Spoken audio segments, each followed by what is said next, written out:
I can't believe I waited so long to read these books. Tracy Deonn is that girl. When I tell you, her writing, her storytelling, her descriptions of grief, let me back up.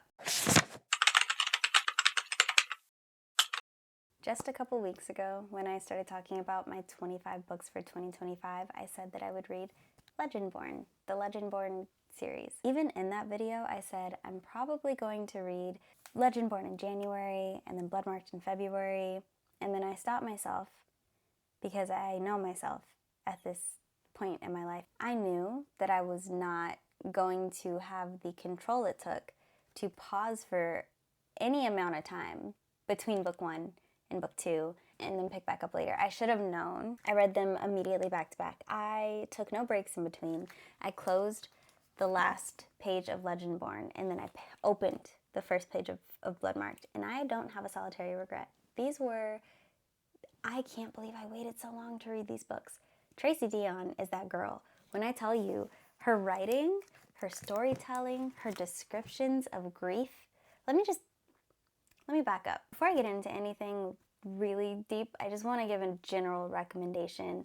Yes, you should read this book. And if I'm giving like a brief overview of why, like yes, it is a YA fantasy, and I think that could be off-putting depending on the person that you are, but it's still a mature enough book and deals with mature enough concepts that I think that it can resonate with anyone at any age. Most notably grief. It talks a lot about grief in both book 1 and book 2, as the main character, Bree, loses her mother. And that's not a spoiler. It's right here on the back of the book. It tells you right away.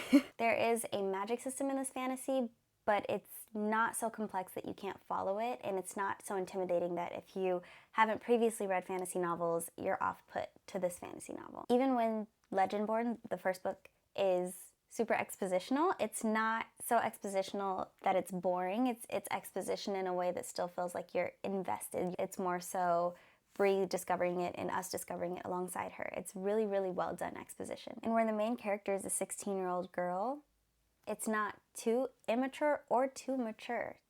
It deals with romantic, platonic, and familial relationships in a way that feels very realistic for someone at 16, but then also someone at 18 and maybe 22 and 33. Like, I think the way that these interactions happen with some of her close friends or her father or her boyfriends, if that's what you would call her love interests in the book, they feel very real.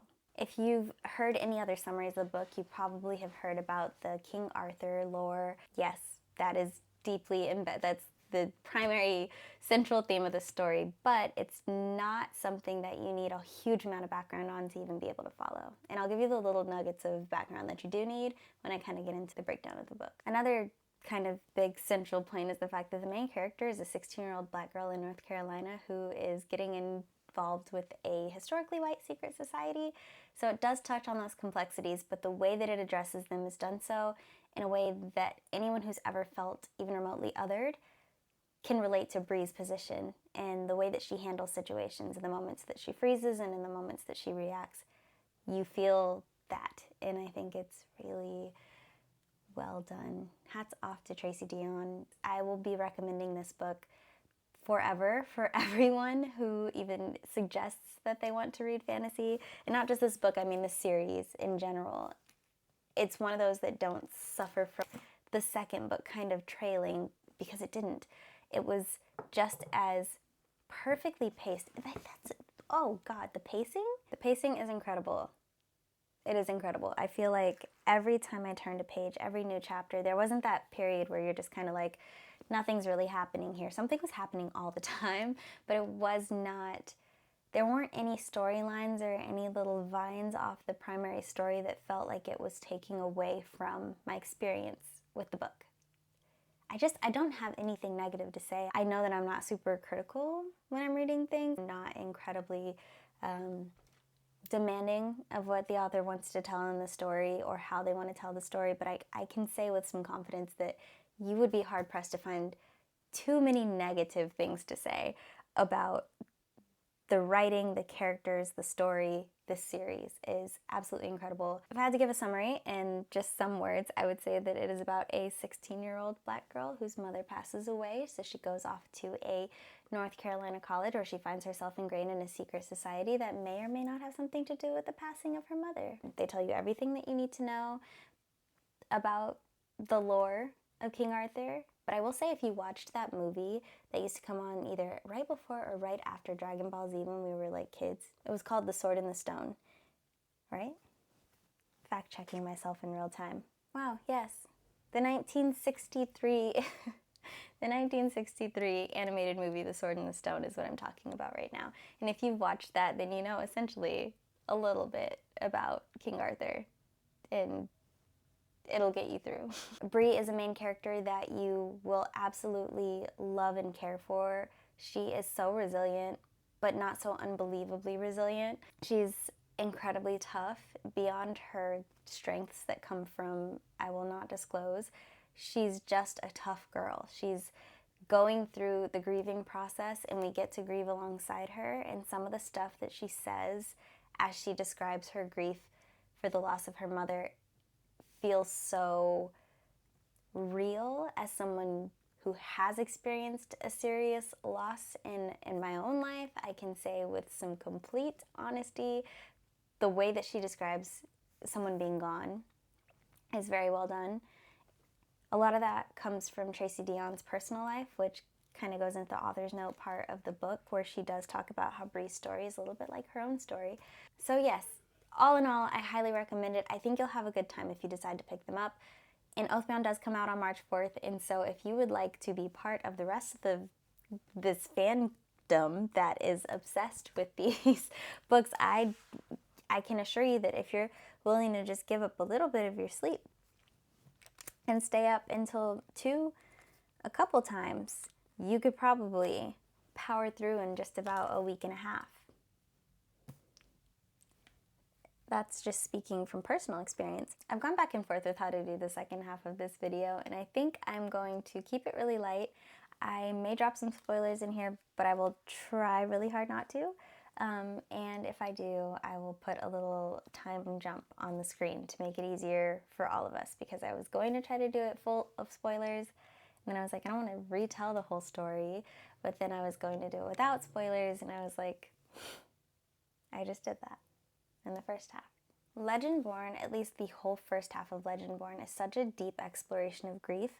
We are on this journey with Bree to figure out exactly what happened to her mother, the true story of what happened to her mother. As you get further into the book and you realize what really is going on, you still have had this wonderful exploration of grief in what seems like this obsession to get to an answer about what happened to her mother, because she knows that there's more to the story, there's something to it. And from the outside looking in, especially think to Alice, her best friend, it could look a lot like she's losing it. Like, she's lost her mother, she's going off the deep end, she's obsessed, she's partying, she's with this group of people that I don't know. I know that she's sad, but I'm worried about her, and all these other things, which makes so much sense, and it is 100% the case. When you lose somebody that's really close to you, you do have that feeling of spiraling a little bit. Not everyone, but definitely me when I did. It's this feeling of nothing makes sense anymore, so I'm going to figure out how to make something make sense. And so I think that's what Bree's doing up until the moment that she finds out exactly what it is that happened to her mother.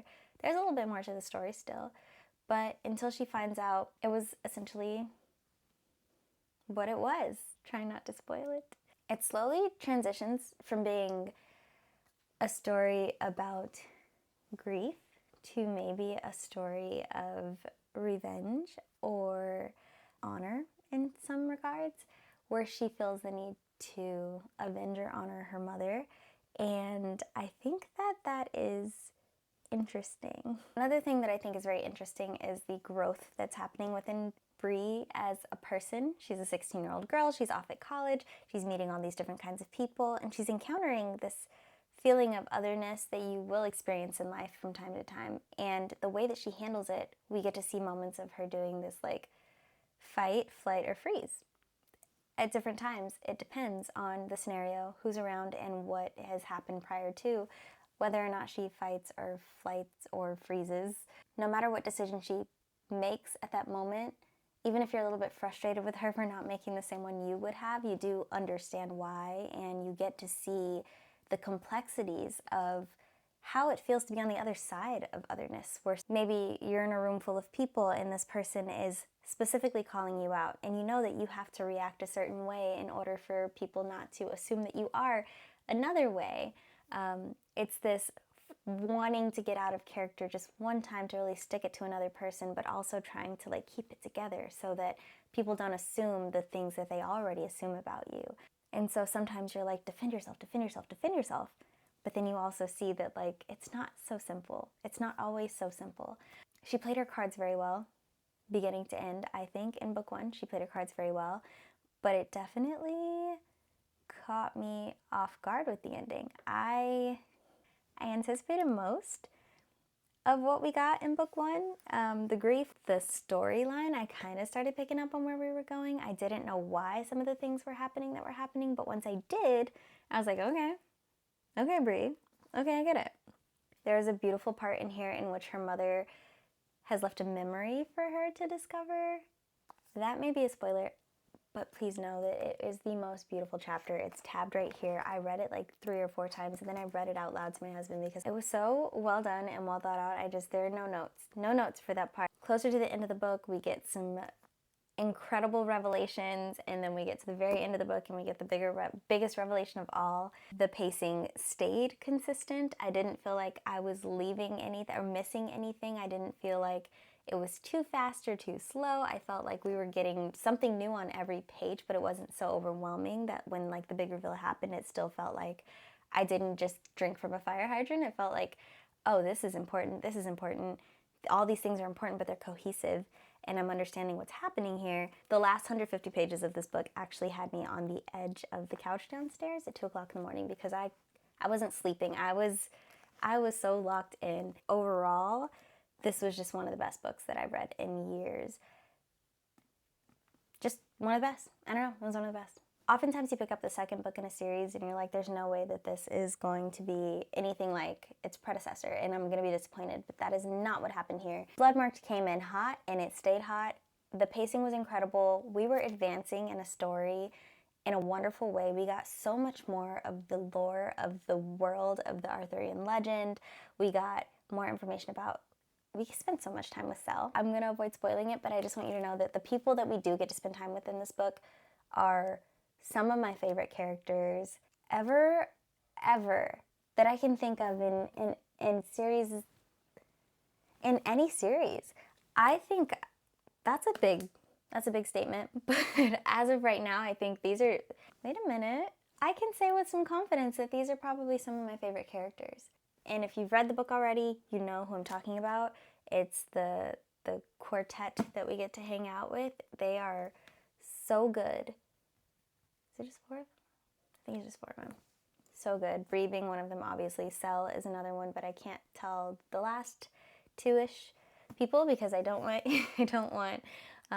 to give it away. But I will say that it felt like found family. I think that's another theme that maybe I didn't address before. It felt a little bit like a found family. I would say this one is less centered around grief, maybe.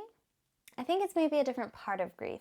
And I think if I spend more time actually thinking through the stages of grief, I could probably put together some sort of chart as where Bree is. I know that it's not so linear, but I think we can probably put together a chart because we see so much more of her character in this one. We see her disappointment, we see her pride, we see her sadness, we see her bravery, we see her anger. We get so much of her anger.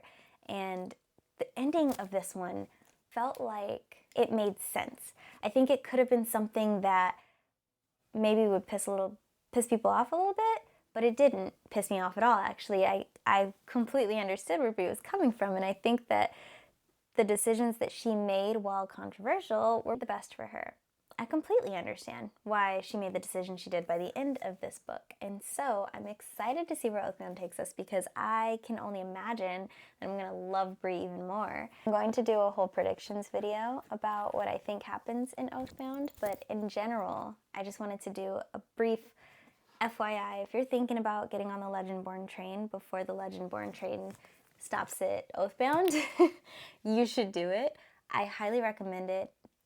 This is absolutely one of the most exciting and fun and adventurous fantasy series I've read in a long time. The way that she paced these books made it something that is really action-packed even when it's not super high, like combat.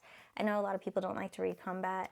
Maybe not a lot of people, but a good amount of people don't like to read combat scenes because they can be a bit hard to follow. But again, no notes, Tracy. My BFF, Tracy. No notes, girl. This is incredible. This was incredible. You wrote some of my favorite characters with this one. I think that's it. A lot of this is rambling. But I hope that I've convinced you to read it if you've not read it yet. And I hope that you tell me how you like it after you read it. That would be really nice. I'm going to go film the Oathbound predictions video. That will be full of spoilers. So if you've already read these two and you just want to see what I think is going to happen in Oathbound, then I highly recommend you watch that. Otherwise, that's it. Yeah, bye.